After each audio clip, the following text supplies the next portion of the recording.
Bismillahirrahmanirrahim. Alhamdulillah wassalatu wassalamu ala Rasulillah. Sahabat yang dirahmati Allah Subhanahu wa taala, berhijrah untuk menjadi orang yang baik merupakan sebuah pilihan dalam kehidupan dunia ini. Berhijrah atau menjadi orang yang baik tidak menjamin kemudian kita akan hidup lebih baik secara materi. Sebagaimana pula berhijrah menjadi orang baik tidak lantas kemudian kita hidup miskin secara finansial. Karena sejatinya kaya atau miskinnya, atau senang atau susahnya kehidupan seseorang tidak berbanding lurus dengan keimanan atau kemaksiatan yang dilakukan oleh seorang hamba. Maka jikalau kemudian timbul sebuah pertanyaan dalam diri kita, saya sudah berusaha untuk menjadi orang baik, saya sudah hijrah menuju jalan yang lebih baik, lantas kenapa kehidupan saya penuh dengan kesusahan? Bukankah ketika hijrah itu dilakukan, Allah Ta'ala akan memberikan berbagai macam kemudahan? Sahabat yang dirahmati Allah Subhanahu wa Ta'ala, ketika berbicara untuk menjadi orang yang baik, berhijrah menjadi orang yang soleh, ini memang adalah pilihan-pilihan yang pastinya di hadapan kita akan terbentang berbagai macam hambatan dan ujian-ujian yang ada. Adalah Rasulullah SAW pernah suatu kali ditanya oleh Aisyah radhiyallahu ta'ala anha, "Wahai Rasulullah, jenis kesabaran seperti apa yang engkau benar-benar rasakan berat dari berbagai macam ujian-ujian dan tantangan ketika engkau mendakwahi umatmu?" Maka Rasulullah SAW saat itu kemudian berkata, "Kalaulah ada kesabaran yang paling besar, itu ketika saat aku harus datang ke negeri Taif. Aku mendakwahi umatku dan ternyata sebelum aku berbicara apapun, orang-orang penduduk sekampung itu telah mempersiapkan diri, mempersenjatai tangan-tangan mereka dengan bebatuan. Dan aku pun ibarat orang-orang yang penuh dengan kesalahan dilempari oleh warga sekampung.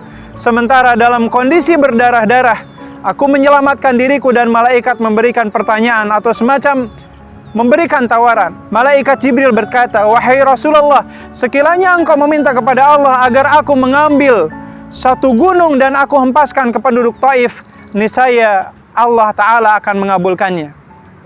Pada titik inilah kemudian Rasulullah SAW merasakan ujian kesabaran begitu besar.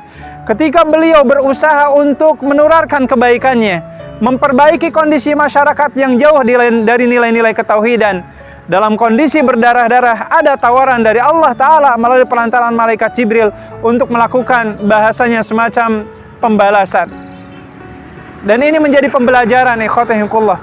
Rasulullah SAW, para sahabat, mereka adalah orang yang baik yang ingin menurunkan kebaikannya dalam kondisi, dalam kehidupan sekitar mereka. Tapi ternyata tantangannya memang berat adanya.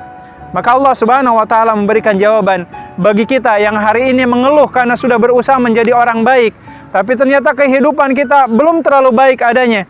Maka Allah Ta'ala memberikan nasihat di surat Al-Baqarah ayat 214.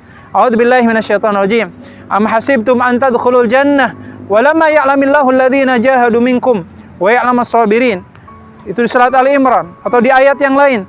Am hasibtum an tadkhulul jannata walamma ya'lamillahu alladhina jahadu minkum.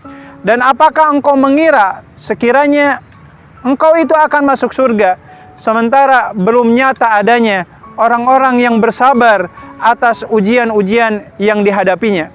Sampai kemudian dalam petikan ayat tersebut, Rasulullah SAW dan orang-orang yang beriman sampai ada yang bertanya, "Mata Nasrullah?"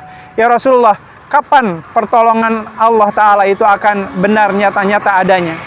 Maka Rasulullah SAW sampai berdarah-darah. Para sahabat sampai ada yang meragang nyawa. Di sisi yang lain, ada yang meninggal mati syahid di medan pertempurannya. Di sebagian yang lain, ada yang menginfakkan seluruh hartanya seperti Abu Bakar. Ada yang menginfakkan setengah hartanya seperti Umar. Ada yang menginfakkan 1/4 dari hartanya seperti Utsman ibn Affan.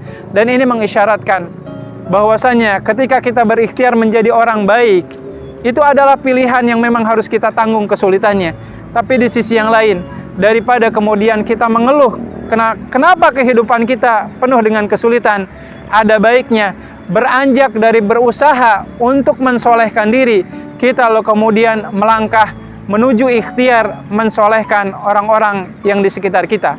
Karena pada prinsipnya soleh seorang diri itu tidak cukup, tapi mensolehkan orang lain itu adalah pilihan yang jauh lebih baik di hadapan Allah Subhanahu wa taala. Sejatinya dalam kehidupan dunia ini banyak orang yang soleh, tetapi ternyata kesolehannya tidak memberikan kemaslahatan kepada orang-orang di sekitarnya. Oleh karenanya, optimislah wahai sahabatku, jikalau Anda sudah berhijrah, kalaulah Anda hidup dalam kesusahan, sejatinya iman itu tidak menjanjikan kekayaan, iman itu menjanjikan ketenangan, dan iman itu menjanjikan kenikmatan di surganya Allah Ta'ala. Apakah kita menang ataukah kalah, meregang nyawa atau hidup bahagia, ini adalah bagian dari ketetapan Allah.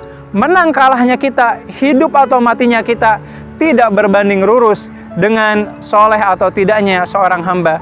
Ada nabi yang meninggal dunia, itu adalah ketetapan Allah. Sebagaimana pula ada nabi yang diberikan kenyamanan seperti Nabi Sulaiman, itu pun adalah ketetapannya.